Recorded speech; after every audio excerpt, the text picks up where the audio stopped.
Good morning, students of class 12th. In the previous video we have discussed about the green revolution, right, but we have not discussed about it in detail.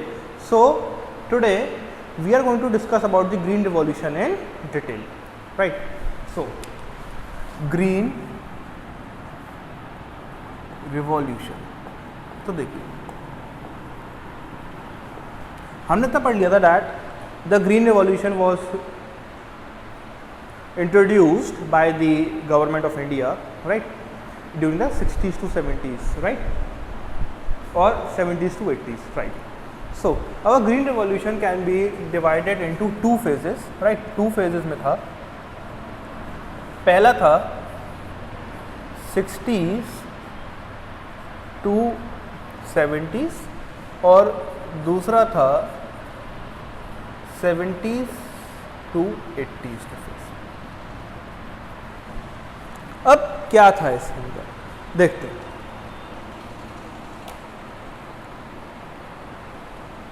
The green revolution जो 60s to 70s और 70s to 80s के अंदर था, difference basically ये था that in the 60s to 70s हमारा area limited था, जिन area के अंदर ये इसका इफेक्ट हुआ था, और वो क्रॉप्स लिमिटेड थी जिसके अंदर इसका इफेक्ट हुआ था, राइट।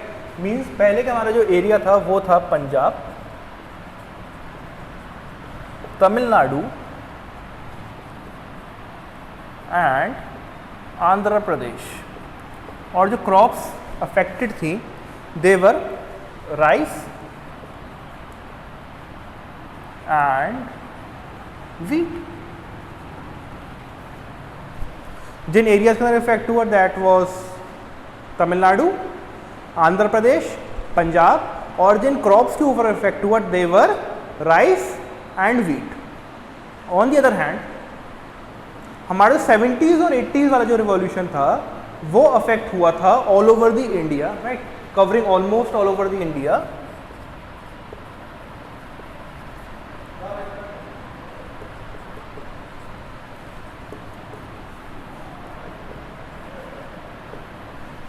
और क्रॉप्स भी हमारी जो है बढ़ गई थी, राइट।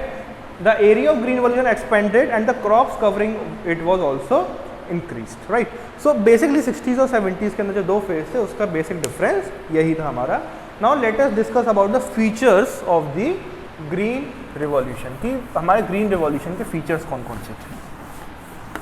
तो देखिए ग्रीन रिवॉल्यूशन हमने ये तो पढ़ लिया कि दो फेज में हुआ था। अब हमारे ग्रीन रिवॉल्यूशन के अंदर था क्या, फीचर्स क्या थे हमारे ग्रीन रिवॉल्यूशन के, इस बात को समझते हैं। सो ग्रीन रिवॉल्यूशन के हमारे फीचर्स क्या क्या थे ये वाली बात समझते हैं। तो देखिए हमारे ग्रीन रिवॉल्यूशन के जो फीचर्स थे बेसिकली चार फीचर्स थे। The first one was spurt in the crop productivity, कि हमारी जो क्रॉप की प्रोडक्टिविटी थी वो क्रॉप प्रोडक्टिविटी इंक्रीज हो गई थी। पहले क्रॉप प्रोडक्टिविटी कम थी, बाद में क्रॉप प्रोडक्टिविटी ज़्यादा हो गई थी, right. So spurt in the crop productivity, wheat, rice और मेज। बेसिकली हमारा जो एक टेबल दे रखा है उससे हम समझने की कोशिश करते हैं कि पहले व्हीट, राइस और मेज, राइट, और कंपैरिजन दे रखा है 2 ईयर्स का। There is the comparison for the year 1951 and for the year 2016 to 17। So 1951 के अंदर और 2016 टू 17 के अंदर क्या क्या डिफरेंस था देखिए। व्हीट पहले था 660, बाद में प्रोडक्शन हो गया 3216। राइस था 665 और हो गया 2550, और मेज जो 704 था वो हो गया 2664, राइट। सो ये हमारा डिफरेंस था। पहले जो व्हीट था वो 660 से 3216 हो गया। कितना ज़्यादा जो हमारे प्रोडक्शन के अंदर इंक्रीज आ गया है इन द ईयर 1951 टू 2016-17, मतलब बिफोर ग्रीन रिवॉल्यूशन और after green revolution, right. Next is हमारा जो है इंक्रीमेंट हुआ था in the area, increase in area under cultivation, हमारा एरिया अंडर कल्टीवेशन पहले से इंक्रीज हो गया था। बात करते हैं कि एरिया अंडर कल्टीवेशन कैसे इंक्रीज हुआ था। देखिए, जब जो है सीड्स हमारे HYV सीड्स यूज होने लगे, HYV seeds were the seeds of a good quality, they were those seeds which can produce the crop, which can mature the crop in a short period of time। वो seed जिसकी वजह से एक short period of time में हमारी crop जो है बन के तैयार हो जाती थी। अब इसकी वजह से क्या हुआ कि पहले अगर एक लैंड है, लैंड के ऊपर क्रॉप ग्रो करने में अगर 6 मंथ्स लग रहे हैं तो हमारा टाइम पीरियड हाफ हो गया 3 मंथ्स, राइट। मीन्स पहले अगर फार्मर एक ईयर के अंदर सिर्फ और सिर्फ 2 बार एक फील्ड को जो है यूज कर पाता था for cropping, now he can use the same piece of land 4 times, right. अब जो है वो 4 टाइम्स इसको यूज कर सकता है तो 12 बनेगा। पहले सिर्फ इंटू 2 ही कर सकता था, तब 12 बन जाता था, राइट। सो एक ही टाइम पीरियड के अंदर वो क्रॉप को ज्यादा यूज कर सकता है। So the area under cultivation is increased in such a manner, right. So HYV seeds increase the area under cultivation as now less time gap was required between the sowing of the seeds and the harvesting of the crops by the farmers. So now they can grow more on existing area only. Next was shift from subsistence farming to commercial farming. अब हमारे अंदर एक shift आया था and the shift was from subsistence farming to commercial farming, right।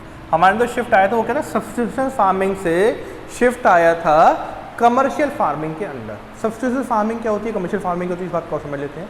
देखिए, subsistence farming का मतलब होता है when the crops are grown for self consumption. हमने जो क्रॉप उगाई और खुद के कंजम्पशन के लिए उगाई थी तो हम खुद उसको कंज्यूम कर लिया, दैट इज सब्सिस्टेंस फार्मिंग।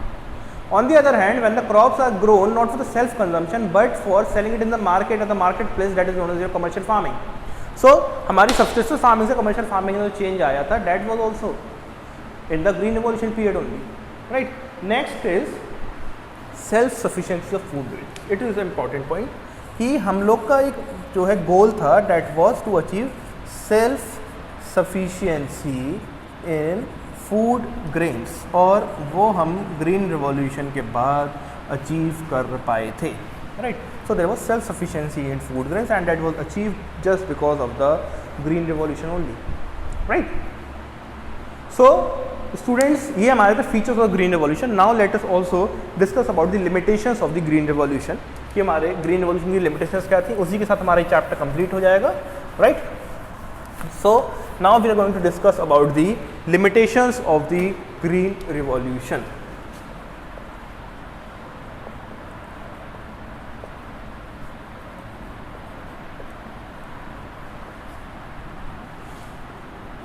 तो क्या क्या लिमिटेशंस थी ग्रीन रिवॉल्यूशन की बात करते हैं। क्या क्या लिमिटेशन थी? सबसे पहली लिमिटेशन तो हमारी ग्रीन रिवॉल्यूशन की यही थी that they were only limited crops. पहले हमने बात करी कि पहले सिर्फ और सिर्फ राइस और व्हीट था, बाद में हमने कहा कि सेकंड फेज के अंदर प्रोडक्शन मतलब एरिया नंबर ऑफ क्रॉप्स बढ़ गया था, बट नंबर ऑफ क्रॉप्स ही सब क्रॉप्स के ऊपर नहीं आ पाया था, राइट।